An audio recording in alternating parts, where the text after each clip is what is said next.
welcome back to my channel. Yeah, today we're going to talk about Heidi Klum and Tom Kaulitz. And I have to say, the very first glance at their chart made my heart beat a little faster. It's like thinking, oh, do we finally have twin flames? Like monadic twin flames? Well, then I analyzed everything and it does not exactly look like that. But they do have a lot of complementary energy, the Yin-Yang that we've been talking about. And let's dive right in. I already took all of their information, their personal information. We got Heidi Klum here and Tom, and I put it in my chart. Unfortunately, you see with Heidi Klum, we don't have the houses. We don't have her exact birth time. However, it is evident that she is a moon in Gemini. Doesn't matter what time she was born, most definitely moon in Gemini, either way. Okay, you can see here, if she was born at midnight, it would have been at 7 degrees, and close to midnight, 11:59, 22 degree Gemini. So she is definitely a moon in Gemini. So we do have that clear, but we don't have the houses. But let's see what we've got here. Again, Tom, with Tom, we do have the exact birth time. And I also did another video on those two actually. One is called How to Turn a Square into a Trine. Because when I first looked at their chart, of course, I saw, I'm sorry, this is kind of like slow right now, old computer. I of course saw they do have a lot of squares. However, in their case, I don't think it's a bad thing because it is Virgo and Gemini. And I also think that the Sagittarius Pisces squares would not be a really bad thing. Why? Because it's Yin-Yang energy. Both signs, Virgo and Gemini, are ruled by Mercury, and Pisces and Sagittarius are both ruled by Jupiter. Pisces, of course, is co-ruled by Saturn. Not Saturn, sorry, Neptune, of course. It's Jupiter and Saturn. So they already share the ruler of the sign. That means they do have something in common, and this square is not as bad. However, it is a square, and that can mean that they, because even if it were Gemini and Virgo, we don't have her exact moon, you know. Her moon would be, you saw it here, it would be somewhere over here, and of course it would choose the middle. You know, when we don't have the exact birth time, then the program, or any program pretty much, is automatically putting it at noon, the middle of the day. So we don't know if there's actually a square between the moon. However, again, squares can indicate something that needs to be overcome or has to be overcome. But in this case, Virgo and Gemini, I don't think it's as bad. But I do have a whole video on that. Again, it is called something like How to Turn a Square into a Trine. And then I did another video on Tom and his twin brother Bill, and also the Olsen twins, where we examined why is the exact birth time different. And when we look at the charts of twins, we see that like 10 minutes apart can create like a completely different person, and I explained that in that video. However, let's dive right in with Heidi Klum and Tom Kaulitz. And again, the first, it got my heart beating.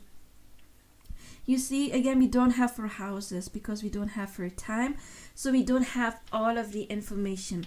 And it's of course hard to determine what kind of a relationship it could be if we don't have all of the information. However, we do have enough. I mean, soulmates, obviously, they met each other, they're married. We do see a lot of contact between personal planets, and that is something that would indicate a strong soul connection, a strong bond, and that is a given, obviously, here.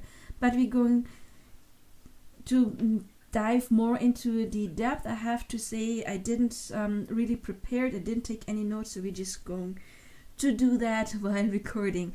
Anyway, the sun and the moon, as I always say, are the most important factors, especially the moon in relationships.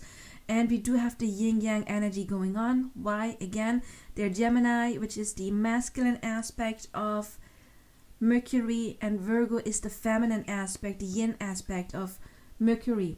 So they already share sameness, and that is something that we often find in divine counterpart connections. They're either complementary, they're the same, or we do have opposing energies, but then you need a third factor to balance it out. I talked about this in my other videos, go check them out. And if you have the same ruler, then there is sameness already given, yet it is yin-yang. And we do have that with the sun and the moon, the most important factors. We don't have her AC, unfortunately, but when we look at all of the other ones, we don't have anything here. We got her Mars is in Pisces, and the opposite of that would be Virgo, and he's got the Mars in Virgo, and that can be something that can either be very not good or kind of good, because again, they're very different signs, and if you're too different, then you don't really get along. However, they do share a lot of sameness, and in this case, if somebody is the opposite of you, you can still make it work. And since they do share this beautiful energy up here, we would have to check their Mars placements in the Synastry to see how that plays out, how they're fighting, for example, or how sex is with them. But we do have something going on here, and that is it. So again, my heart was starting to beat a bit faster in the beginning, but then when we did the rest, I don't think that they're twin flames really, because a twin flame would have pretty much everything a match, because it's a very, very, very high level soul connection. And one thing is always important for me to talk about, let's do a little tour. When we talk about celebrity twin flames, I mean, many people completely misunderstand that. They do see a couple that have the relationship and say, oh yeah, they're twin flames. That is not really what a twin flame is. Yes, the running chaser dynamic can be a part of it in order to heal, to ascend, but a twin flame, those are two awakened beings or people who are in the awakening progress. And here we're talking about a couple that already is together. So if you would be talking about twin flames, we would have been talking about twin flames who are already in union, which means that they would have undergone a spiritual awakening and ascension. And seriously, with celebrities, see how they are acting. How much are they doing? I don't know. I don't want to say how much charity are they doing, because one type of narcissist would do a lot of charity to gain this reputation and not doing it for the good of their heart. But again, if there is like a couple and they're not acting like ascended beings, then it's not twin flames. Okay, so just because there's running, chasing, on, off, that would more highlight trauma bonding and not a divine connection. So very important. Also, if they're power couples, does not necessarily mean twin flames. But anyway, we don't have anything else going on here yet. We do have the sun and the moon, the two most important factors in relationships. Venus, of course, is important. Wait, didn't I see something else? Yes. Oh, they do have something amazing. How did I not, I saw it, but then I forgot to write it down. They have Eros and Psyche in the same sign. We have one person's Psyche and the other person's Eros, his Eros, her Psyche, in the same sign in Scorpio, and that is something that would highlight a high level soul connection as well. I'm sorry, I kind of like missed that. And we do want Eros and Psyche because they kind of like represent twin flame energy. I do have this amazing tarot card where there's two people, each of them only have one wings. Well, it's not two people, it's Eros and Psyche, and each of them only have one wing and they can only fly together, which of course indicates we belong together, we complete each other. But when I say this, very important, we are not half souls. We don't need somebody else to complete us. I want to say complement, not complete. We already are complete souls. So that's a big one, to be honest. That is a big one. Eros and Psyche in the same sign. My twin flame and I do share the same thing. We do have Eros and Psyche in Scorpio. However, I'm the feminine. It's my Eros. It's his Psyche. But still, Aries and Psyche, because again, Aries and Psyche can indicate high level, like divine counterpart energy, and when they have an amazing connection, by of course it would be even stronger if they have a conjunction, but when we're talking about asteroids, it must be a 2-degree orb. Nevertheless, if they meet in the same sign, that would highlight something amazing. Or if they form a trine, that would be something very beautiful. A square would not be a good thing with those two, to be honest. And the opposition could be a bit more difficult as well. That's like star-crossed lovers. There's the two who belong together and they are at the complete, like the most far distance they could be. That would be the opposition. But again, that is something that is amazing, another indicator for a high soul connection. But let's move on. Oh, before I forget, if you have already watched another video, you know what I'm doing right here. If not, I want to explain it. Here we are comparing their individual energies, because divine connections often share energies, or they are either complementary, they're the same, or they are the opposite, and then they need some sameness again. I did explain that in other videos. I do have one video about different kind of divine counterparts. You could watch that out. Here we're sharing, just comparing their energies to kind of like see if they might be divine counterparts. But again, any, like, you don't have to have anything matching, because a soulmate can be completely different energy and it can still be a divine counterpart, your divine counterpart, if that is your person that you have like a very happy, fulfilled life. You know, divine counterpart, that does not necessarily mean, oh yeah, we grow old together.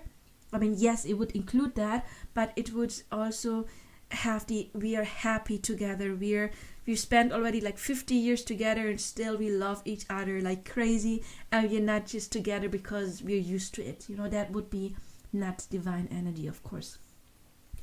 So let's see, what else do we have here. They do have some nice matches, however, what I did in this step, and you see the symbolism. We got the fire, the water, the air, and the earth, and I'm still thinking whether or not I should get this a little bit smaller to get it all in. Yeah.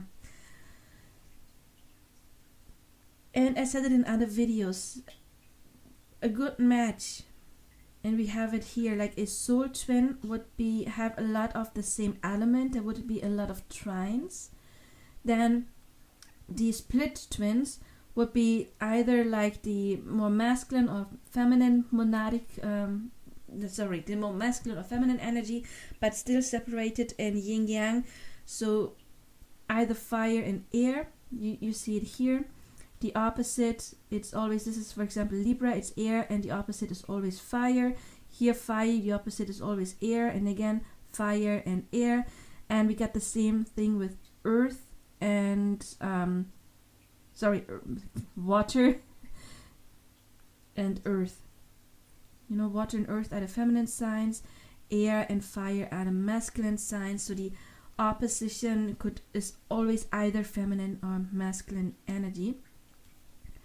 So they do have matches here. Here we're looking for trines, because soul twin connections, they do have a lot of trines.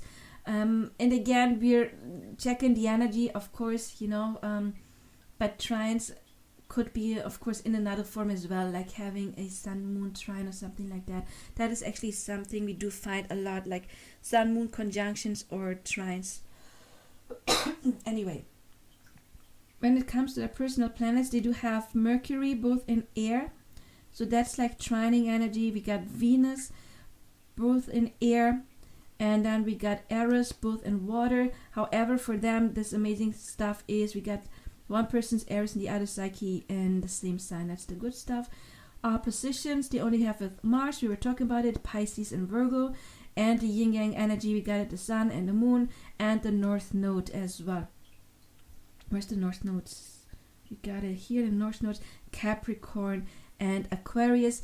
That is Saturn. Both of them are Saturn signs, and Capricorn is the feminine aspect of Saturn, and Aquarius is the masculine aspect of Saturn. So they do have that matching as well. Well, I got it here. I don't know why I screwed up. And divine counterparts, you can say, would be fire and water. They're both more emotional. elements. Fire is the emotional masculine, and water is the emotional feminine. Here we do have more the cerebral energies, and we got the masculine would be air, of course, and feminine would be earth. So those are counterparts as well. However, counterpart here would not be oppositions or something like that. It would be the shared energy of the planet. As we said earlier, they do have this Mercury connection, so we got Gemini and Virgo because both of them are ruled by Mercury. Another one would be, for example, Libra and Taurus because both of them are Venus signs.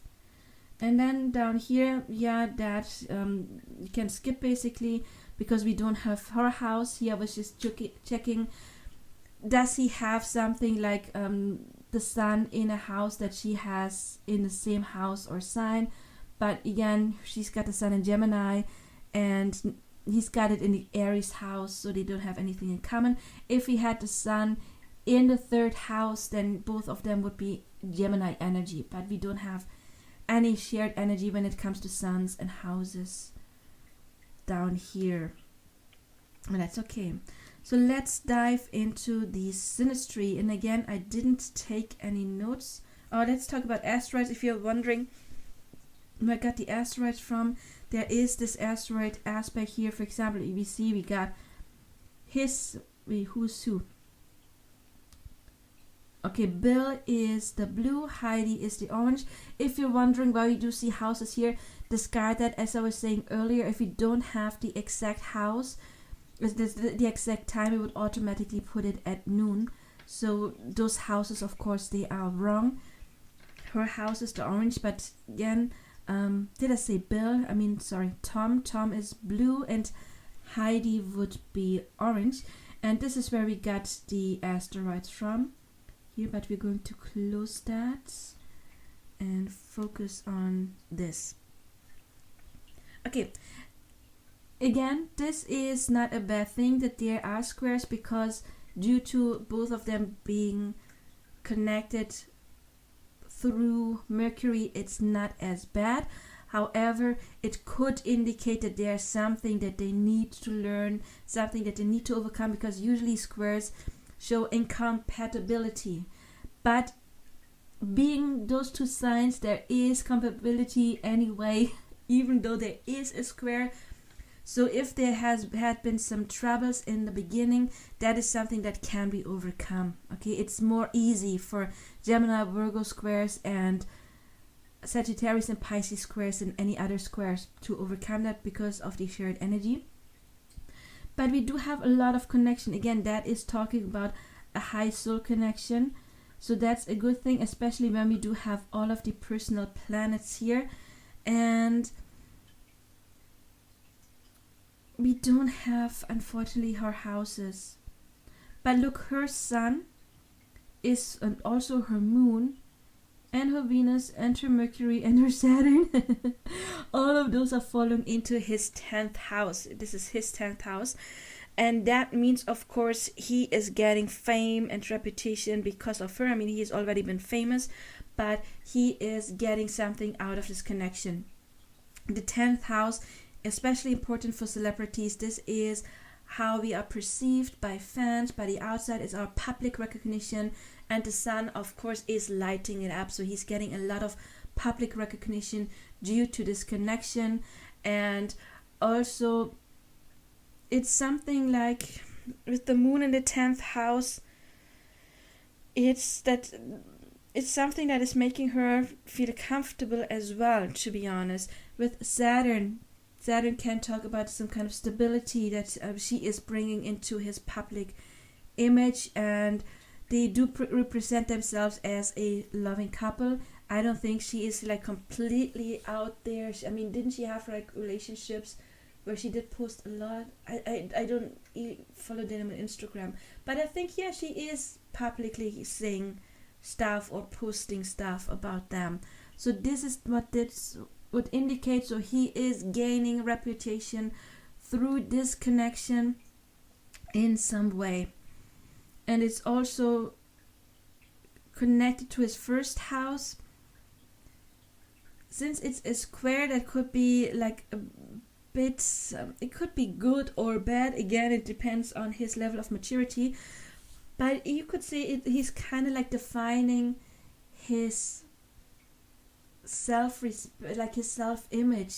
The first house can talk about our self-image, our appearance, and with the square, it could be that he changed because of her, that she somehow changed him, or he is appearing in a different way, because again, a square is something that can be a bit difficult. So it could be that maybe he's not always happy how he is represented, but then again, I think after all, it's not a very bad thing being again Gemini and Virgo, and he is getting something out of it as well, of course. Let's talk about they have good connections as well, as you can see.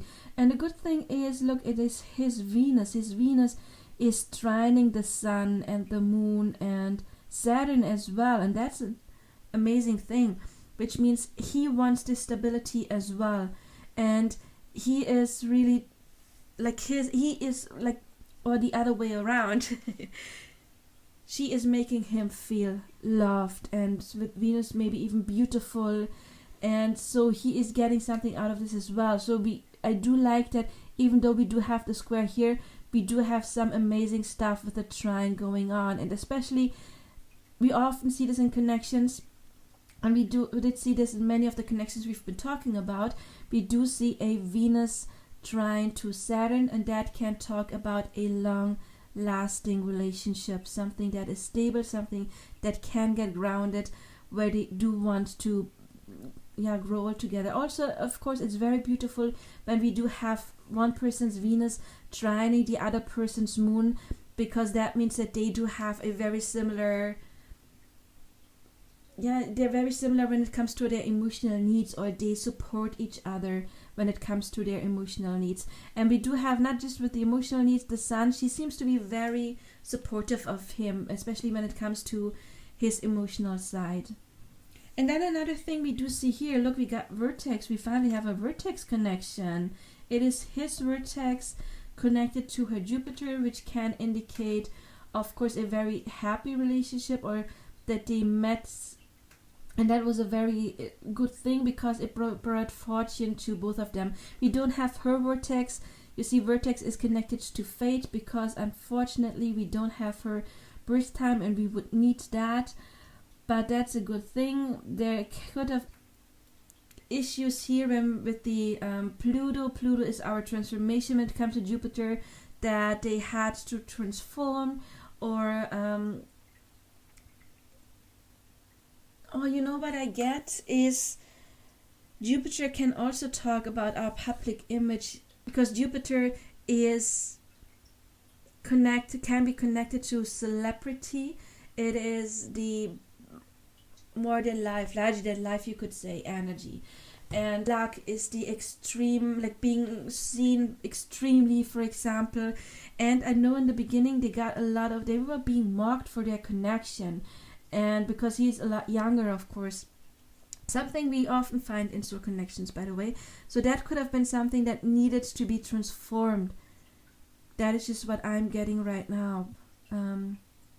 Also because it is connected to the 6th house, and the 6th house can be connected to work, her Jupiter and Pluto. So that it maybe for a little while that it did something to her work life, or again, like her being a public figure, that she did get mocked for a while. But I mean, they're married now, so that's a good thing. So they made it work so far. I mean, we never know what happens in the next 1, 2, 3, 5, 10, 20 years.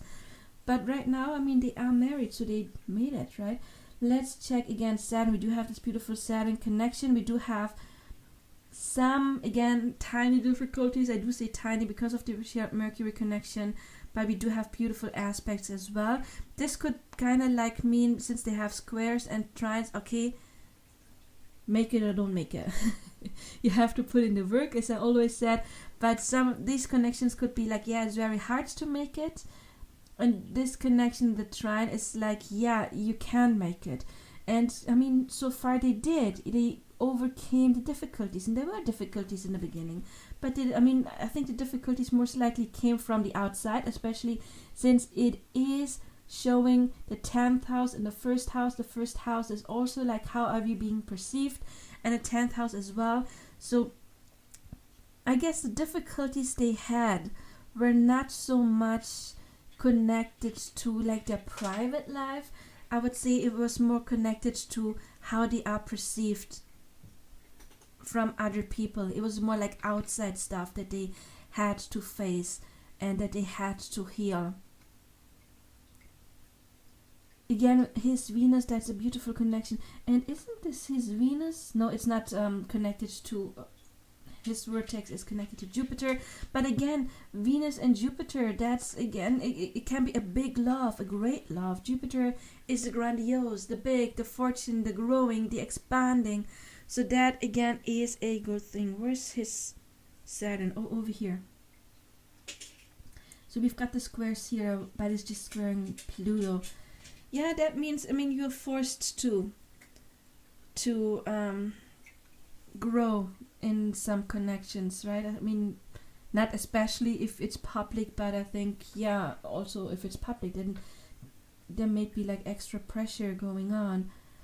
But his Saturn is not really connected to anything here, but to... That's a beautiful thing as well, because that can also indicate having a future together.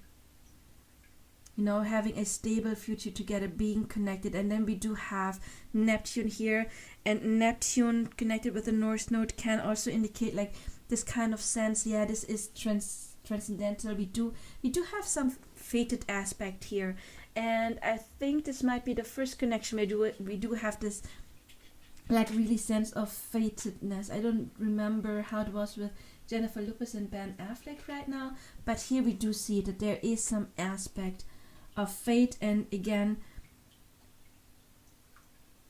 I do like Saturn. However, Saturn can sometimes mean there is something that needs to be overcome. Yes, transformation. But this connection means they can have a long-lasting future, and that he's harder to transform into that person that they want to be. Again, unfortunately, we don't have her houses. We don't have a lot of 7th and 8th house stuff going on here. We got Mars in the 7th house. They got the Mars opposition.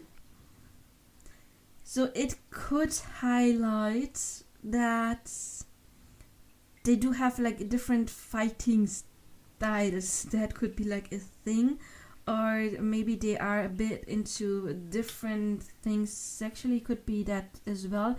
But what I'm seeing is that we do have this beautiful connection between Pluto, because there is also Pluto, of course, can be connected to love at first sight. It's the all of a sudden change, and we do have her Pluto connected to his Mercury, which means that she kind of like, she's older than him, right?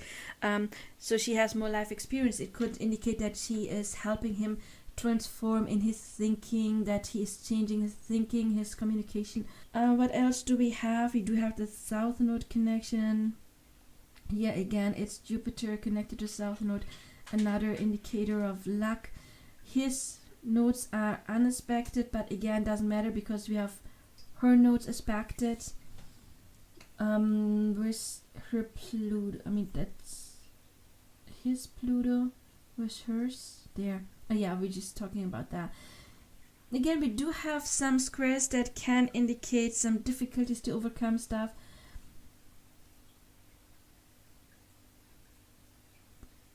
Yeah, they're just forced. But again, since it's going into the 10th house, I believe most of their problems are like outside influences, how they are perceived.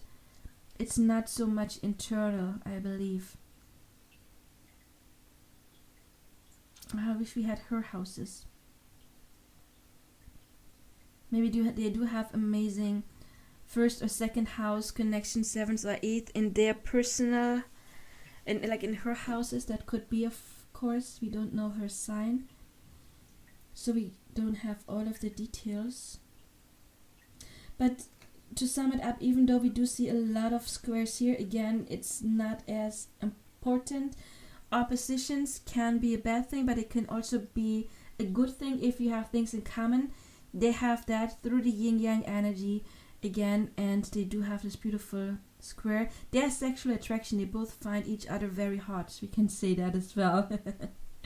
Also, a Mars-Mars opposition can cause some kind of friction, and that means it can be a good thing actually for sex, because that means it doesn't get boring. Like a Mars-Mars trine means very harmonious, means probably vanilla for the rest of your life. I'm exaggerating. But, you know, like some have to be a bad thing, you know. I don't see this necessarily as a bad thing. They just have to learn to balance it. And since we do have the beautiful trine, it's not a bad thing, I believe. And those squares here, they can overcome, especially since they have the beautiful trines with Venus. Venus trines are amazing. Especially because Venus trine the Sun and the Moon and Saturn, that's a relationship that can be happy, very happy. To Leo energy, it could indicate that in them, but it could indicate like a little bit of competition of like who is the most liked, who gets the most followers or whatever, who's getting the most recognition. That is what this combination of course mean, that you are in some kind of comparison when it comes to your light, the way you shine. So that could be a thing as well. But again, I do believe those squares have more to do with their public image and less with anything when it comes to their own relationships. Or relationship, it's just one. Look, her Venus, is also, look, they got a Venus trine. Kinda missed that. No, wait, it's Saturn. No, it's Saturn, sorry. Where's Venus? Venus would be, we got the sun line here. This is the sun. This is the moon. This would be Saturn. Okay, no, there's no Venus trine. This one seems to be unattached, but she must have Mercury and Venus. Yeah, both at 24 degrees. No, this line is not forming. They don't have a Venus trine. However, it is still a beautiful thing because they are two air signs. So they kind of like get each other. They're probably both not very clingy. I mean, that would be a downside in this job anyway. Air signs are... Oh, what happened here? Air signs are usually not very... when I talk about air signs, I do mean... We're talking about Venus. Venus and air signs, usually not very clingy. He's got a Libra, which means he's also looking at trying to find balance, which is another beautiful thing. Yeah, just trying to find balance. But again, let's get to the next step. Let's look at in on 12 automatically. So this is not correct. Okay, the houses on this would be the third energy. You know, we have two people coming together and they are creating a third energy, which is the relationship, and that you could say is the birth chart of the relationship. How do we get the composite? Well, we do see it right here. Let's go back to the Synastry, just for those people who don't know what it is. We've got her Sun in Gemini and his Virgo, and then we got the Moon in Gemini and Virgo, and we take, for example, the both suns and see where would the middle be. And the middle, if we would get those together, would be here in Cancer, of course. This is if they would each get one step closer and then another step, they would meet in Cancer, and the same is for the Moon. So we take two the same things, the Sun, the Moon, and we see where is the midpoint, and the composite basically is the midpoint of all of their aspects. And something we do find a lot in Divine Counterpart connections is the rising sign, the Sun or the Moon or Venus also in Cancer. Why? Because in composite Cancer, it's a very nurturing energy, but also it is kind of like symbolizing the Yin-Yang. You know, the symbol of Cancer is symbolizing the Yin-Yang energy. So that's a beautiful thing. And I like that they have the Sun in Cancer and the Moon in Leo, which is again Yin-Yang energy because Cancer and Leo are complementary. They are divine counterparts. You could say the Leo is the sun is connected to Leo, and Cancer is connected to the moon. All of the other signs, or all of the other planets, rule 2 signs. Again, for example, Mercury is ruling Virgo and Gemini. We got Venus ruling Libra and Taurus. We got Saturn ruling Capricorn and Aquarius. But the sun is only ruling Leo, and Cancer is only ruling Leo. So sorry, the moon is only ruling Cancer. That's what I meant. So they automatically are together, and it's especially funny that they got the moon in Leo and they got the sun in Cancer. So this is also like Yin-Yang energy that I kind of like really like. I think it's cute. And this also would talk to me that this is very complementary energy. It does get together, and it reminds me very much of the Yin-Yang symbol, because we got the sun, the masculine. This would be the white, the black energy, and inside of that. So that's a cute thing.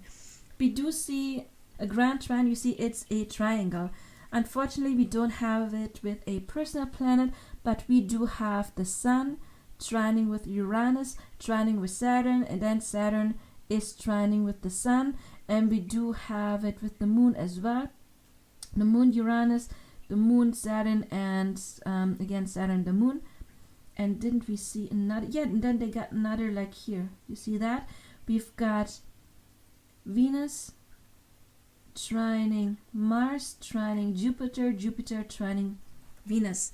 And a grand trine, again, trines are the most harmonious aspects, and a grand trine means that you actually have a triangle, would even enhance that. My twin flame and I, we don't have one in the composite, but we do have 2 grand trines in our synastry, which of course is amazing. It just highlights the very much harmonious aspects. But for us, it would be personal planets. It would be my moon, his sun, again the most important aspects, and my Pluto, and the other one pretty much the same, would be my moon, his sun, and Saturn.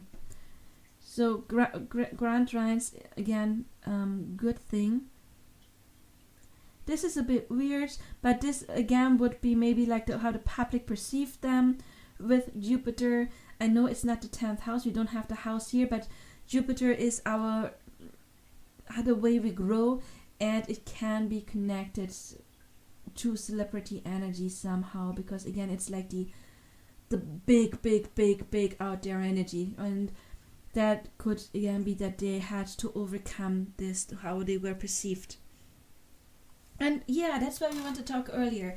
We saw that they do have the Mars opposition that can be not so harmonious. It can cause fights, but then when we check it here, Mars is only forming beautiful trining energy. We got the Mars Venus trine, so that's not a toxic aspect at all.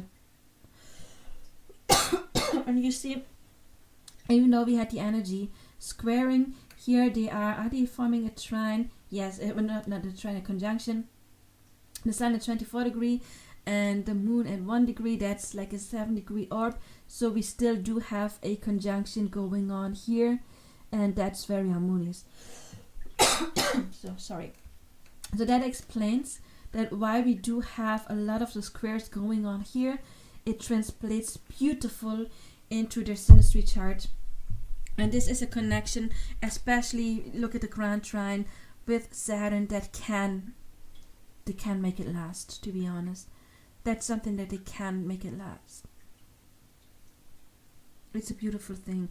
And let's do what we did with the other people. Let's apply the composite, the third energy.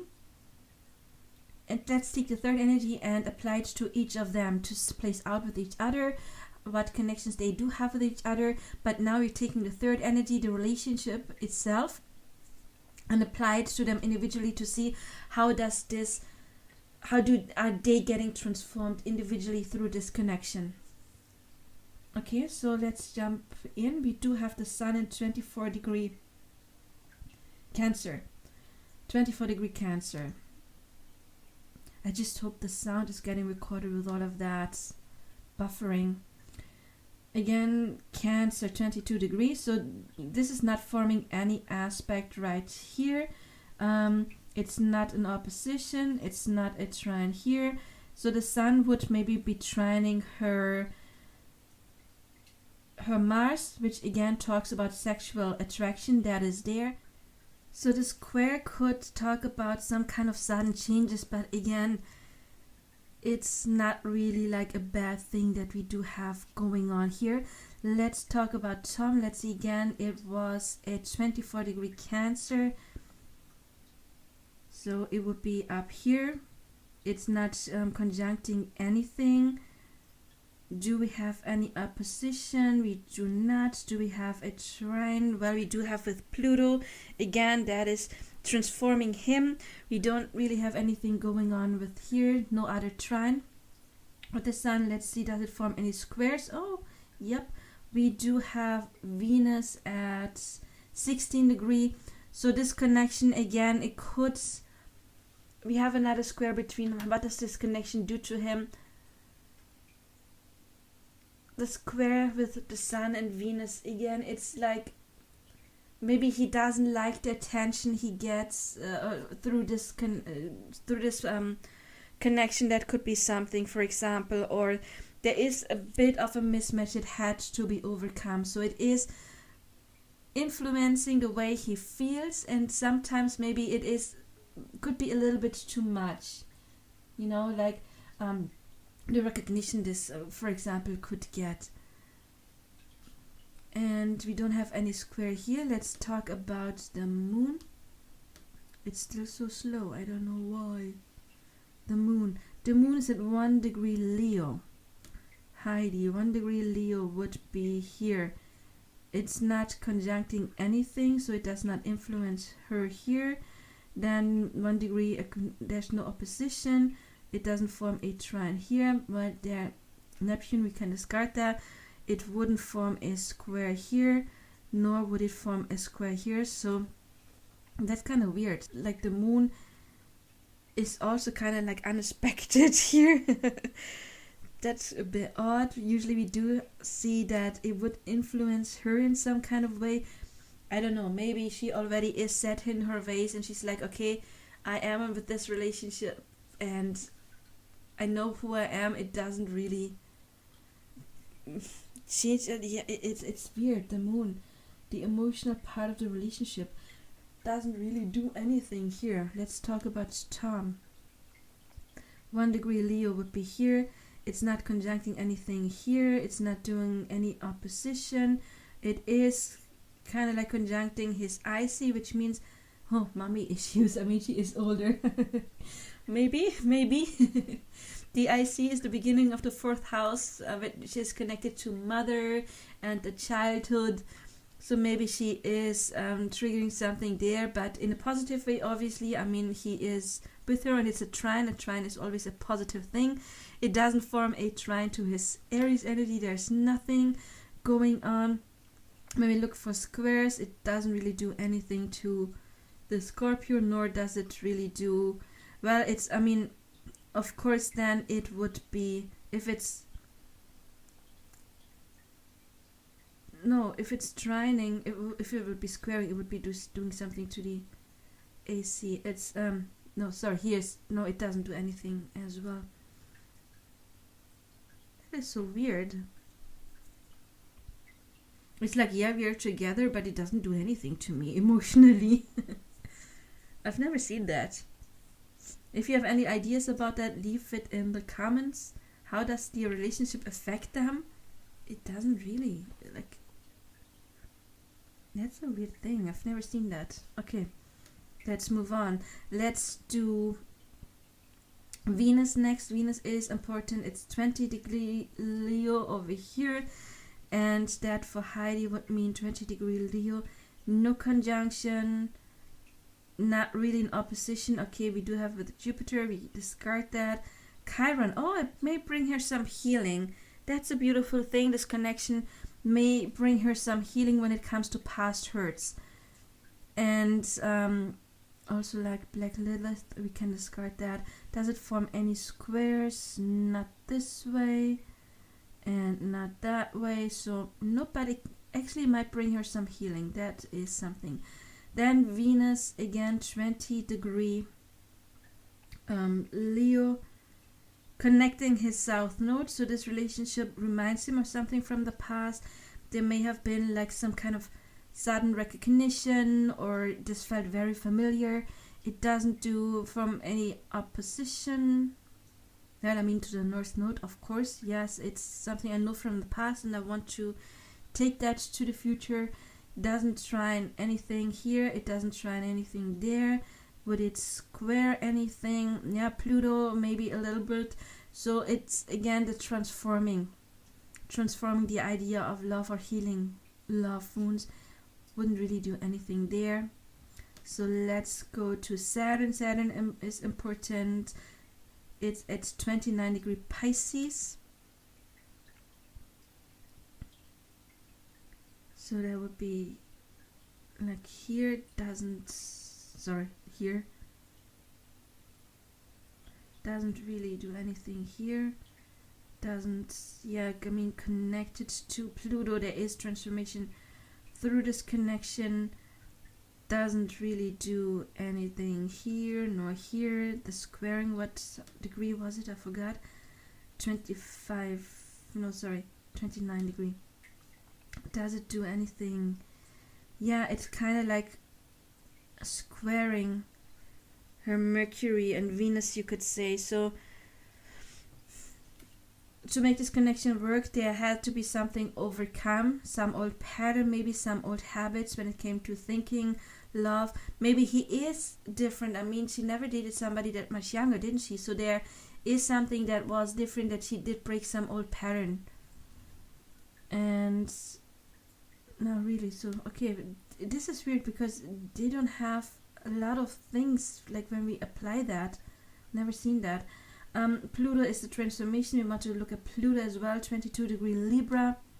How transformative was? Did we do him with Saturn? We skipped him, right? Sorry. Again, Saturn, 29-degree Pisces. 29-degree Pisces. Okay, there's this. It doesn't do anything here. The opposition. Yeah, kind of like with Moon. So how many degree is Moon? 99. That's a weak one. Let's discard that. Did it form any trine at 29? Nope. And nope. Square. Not really. Here maybe the no, sorry, that would be here. Yeah, Uranus. Again, this is They do have fated aspects, but idly, that's a weird one. Okay, so let's end it here with them. Again, I do believe that they might be divine counterparts. They do have to make it work. Maybe they already did do a lot of feeling, but again, I don't know why this relationship doesn't really affect them this way. But I still hope they make it work. They do have amazing stuff. I mean, they do have some great stuff going on. They do have some difficulties. I believe the difficulties come more from outside factors with the 10th house, and also like the first house, maybe not so much from themselves.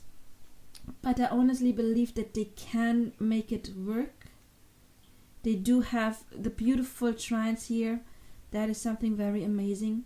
I think they didn't meet by chance. I honestly believe that this was divinely guided.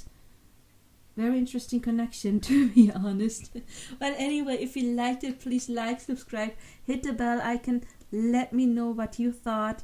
I'm absolutely interested in your thoughts and ideas. And yeah, let me know, please. And you can, of course, book your own reading with me. And I wish you all the best. I see you in another video.